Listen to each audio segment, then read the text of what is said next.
All right, what's going on, everybody? I just want to take us through an enduring issues essay together, last minute review. And so, what I'll do, I'll emphasize the approach that I think you should take as you write your enduring issues essay on the Regents. And I'm going to do that hopefully effectively by thinking aloud, going through my thought process as I analyze the documents and then also crafted the essay. And so you'll get these instructions on the day of the Regents, same thing. You should know this by now, but basically 5 documents. You're trying to analyze the documents in an effort to find a common issue, a theme essentially that is found throughout. And then you're going to use 3 documents to support an argument where you basically say that this issue is a big deal, it's significant because it's affecting people or people are affecting it. And in the way you do that, it's changing society. People maybe died as a result of the issue. People faced poor conditions as a result of the issue. It's had a long-lasting effect. The issues continued over time.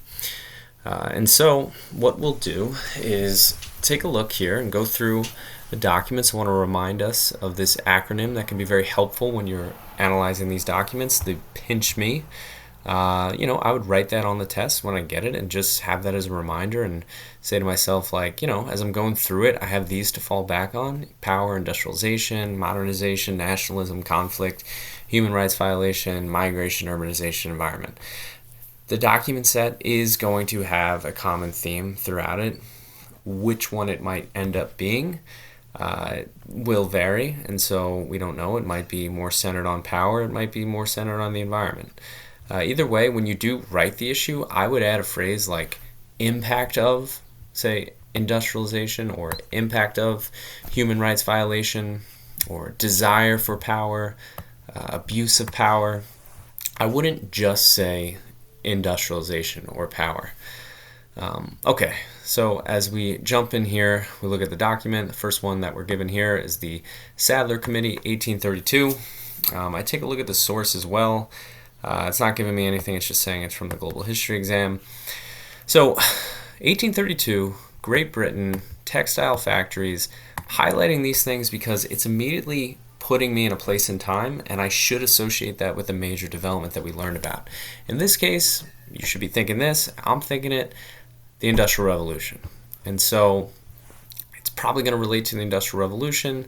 Let's see if there's any juicy details that might help me out in beginning to think about what my argument might end up being. So, it gives you an excerpt from a testimony before the Sadler Committee. So, they told you that Sadler was a member of Parliament. So, they're probably investigating the extent to which these factory conditions are as bad as maybe some of the stories are making them out to be. And so, they're interviewing this guy, Cooper. Started working 10 years of age. I might highlight that. They began at 5 in the morning, stopped at 9 at night. That's incredibly long working hours. They only had 40 minutes in the 16 hours to eat. That's absurd. No school. So they're getting no schooling, working really long. Hebergram here doesn't die during the 2.5 years. Poor conditions, long hours, no schooling, people are dying. And so what I do is I always jot my main idea, outside info, and enduring issues, possible enduring issues. So my main idea, it's really straight to the point: child labor, poor conditions during the Industrial Rev in England, long hours, death, lack of nutrition. I basically then will, if I use this document, plug in that main idea when I cite my document evidence. For outside info, I know they eventually passed the Factory Act. I know that people eventually criticize this system, this capitalist system that is hell-bent on making profit, like Marx will eventually argue for socialism. Enduring issues, I came up with the impact of industrialization, poor working conditions, impact of modernization, and the impact of urbanization. All of these could apply. What I will now do as I continue going through the documents is see which of these issues comes up in common with the subsequent documents. So here I go. The Crime of the Congo, 1909, British writer, King Leopold. Right away I'm thinking Congo's in Africa, 1900s. This sounds like imperialism. And so, as I go through the source and I scan it, they're basically highlighting King Leopold of Belgium and his abuses of the Congolese people.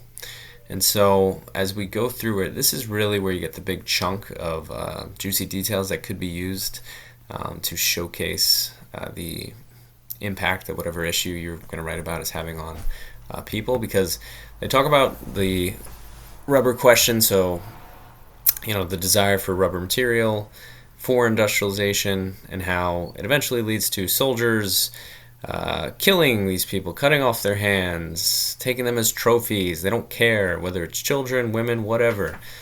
They're doing it all for profit. So, the main idea, the Congolese people are being mistreated during the age of imperialism. Outside info, I know the Berlin Conference led to imperialism in Africa. I know that imperialism also took place in India and China. As far as enduring issues, impact of industrialization still applies because they would not be in Africa had it not been for the Industrial Revolution. That's why they want the rubber. The impact of imperialism definitely applies. Human rights violations, poor working conditions. I would even add to this like the desire for wealth, because that could attach even back here as well. Because the whole reason there's factories in the first place is they're trying to produce products that can be sold. And so the quest for wealth might blind a lot of these people in terms of the moral question. Is our quest for wealth producing outcomes that are moral, or are they immoral? And so as I move along, document 3, labor conditions of women and children in Japan. Now I'm really starting to see a theme here. Labor conditions, 1931 in Japan, so this is after the Meiji Restoration. There are factories that they're going to be working in, so this is post-industrialization. So I'm really starting to see a common theme, and at this point I'm feeling pretty good because I know I can probably write about industrialization, desire for wealth, impact of poor working conditions. So what I would then just do here is just look for any, maybe a couple juicy details that I could add in my main idea. The girls are forced to work for long hours, 3 meal periods, sometimes there was no meal time. I think they mentioned, corporal punishment, so they could be punished physically for not finishing their daily tasks. Again, I don't see any mention of them receiving education. And so, as far as main idea, very similar to the first document, poor working conditions for children, just in this case we're in Japan. I know the Meiji Restoration led to industrialization in Japan. I know they'll eventually become an imperialist power in World War II to fuel their industry. And so, enduring issues, poor working conditions, impact of industrialization can apply, human rights violation, again we could add desire for wealth. I do want to look at documents 4 and 5 because they can probably give me a little bit more of a modern connection here, which will really help me in showcasing how the issue continues to be significant. All of these other ones are more early or late, middle 1800s to early 1900s.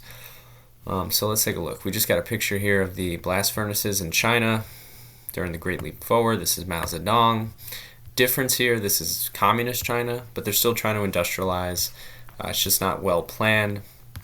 So you can kind of tell from the image, even if you don't know or not as familiar with this, maybe you forgot about it. This does not look like any good quality blast furnace. This looks absurd. The people are kind of all, dealing with, it's almost like they built it in their backyards, but it's just like a random field. None of it seems organized. None of it seems standardized. Working long hours for sure. That would be outside info. It leads to mass starvation. Ultimately, it fails because it's not well planned out. So again, impact of industrialization, poor working conditions. I added ideas and beliefs here because it's really the communist ideology that leads to the peasants being put on these communes to do this labor in the quest of quickly industrializing. And here we get the last document. This modern photograph, 2013, a garment factory in Bangladesh, killed 1,000 people. They mentioned globalization and free trade. So it's kind of showing how things have changed a little bit. Now other countries are beginning to industrialize that are going to be used for their cheap labor. So that countries that industrialized way earlier in history and now are kind of living in a post-industrial world are going to become consumers that rely on places like Bangladesh, China, Vietnam. And so we see a little bit of shift, but it's still kind of the same situation. I mean, it was constructed with substandard materials, violation of building codes. So again, poor conditions here that these workers should have never been in, and unfortunately cost them their lives. So poor working conditions in factories persist due to this day because of globalization. Free trade agreements, I know, led to globalization after World War II. I know Nike offshored factories from the United States. Maybe that could be another example I give. Impact of industrialization, poor working conditions, and the impact of globalization, modernization. Again, desire for wealth. And now I really got a solid story that I'm beginning to craft in my head. I'm just asking myself, like, what's the common theme I've seen here? Industrialization, wealth, desire, poor working conditions. And so I kind of just got to pick one. For me, I feel comfortable just writing about the impact of industrialization, and I can kind of weave in the working conditions and maybe like the desire for wealth as some of the reasoning/effects. And so I'm going to jump in here and I'll show you the essay that I wrote. So I always begin with kind of like an overarching hook statement. You know, humanity has faced numerous challenges. I try to zero in on like what my topic's going to be. So I talk about producing goods for society, and I give a little bit of context. You know, I'll say, you know, most of human civilization was defined by agricultural production. Most people were farmers. Things began to change, though, in the 18th century. I always try to give like a time period when I can with the advent of the Industrial Revolution. This next sentence is very key. I define the issue. Industrialization can be defined as the process of using machines to produce goods and services for society. And then this is the most important sentence in my intro, my thesis. The impact of industrialization is a significant enduring issue. Put that plainly, say it directly like that, because it has, as we talked about in class, you have to actually say what the impact is. It led to the proliferation of poor working conditions. Proliferation just means spread. Working conditions and human rights abuses throughout history, as evidenced by, this is where I take the topic of my documents that I'm going to be using and I place them into my thesis. 19th century England, 20th century Japan, and 21st century Bangladesh. Sometimes it's easier to just say, when is this happening? Where is it happening? I'll explain the rest when I get into my body paragraphs. That's essentially what I did there. Okay, so as I begin, start with my topic sentence. I'm going to begin in the past, so I'm going to mention 19th century England. One of the most significant effects of industrialization can be observed by the factory conditions in 19th century England. A little outside knowledge here, given some context. That's a great place where you can put outside info. Think of it as the historical circumstances. Just like on the CRQ, it's outside info there. Same thing applies here. Adding vocab like this and closure acts will definitely help the reader of your essay identify that outside info. I mentioned, although the machines could produce goods at a higher rate, there were some downsides to this dramatic change in labor. Whenever I want to introduce my evidence, I'll always say, for example, take the name of the document, the Sadler Report, shed light on the brutal conditions faced by children. This is my paraphrased main idea, essentially, from when I went through the document analysis. And then I make sure I cite my document. Then I go on to directly state how this showcases why my enduring issue is significant. This point demonstrates the incredible impact of industrialization because it reveals how children were robbed of peaceful childhood with limited opportunities for education or fun. That's more analytical. I'm showing, as a result of industrialization, children didn't get these opportunities. Instead, some of these children were forced to work to the point of exhaustion, sometimes death. Unfortunately, this cruel reality was not limited to England. Since they've connected so nicely, I'm just including Japan in this same body paragraph. You could separate it. You could make this a new body paragraph. Like you could just do this right here. Or you could include it in the, in the one that you had begun. And so, again, I introduced my doc evidence. For example, governmental report from 1900 revealed how young girls were being subjected to physical abuse and long working hours in Japanese textile mills.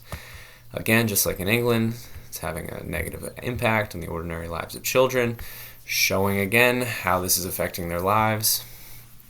Despite the fact that England and Japan would eventually pass laws, this is my transition here to a more modern example.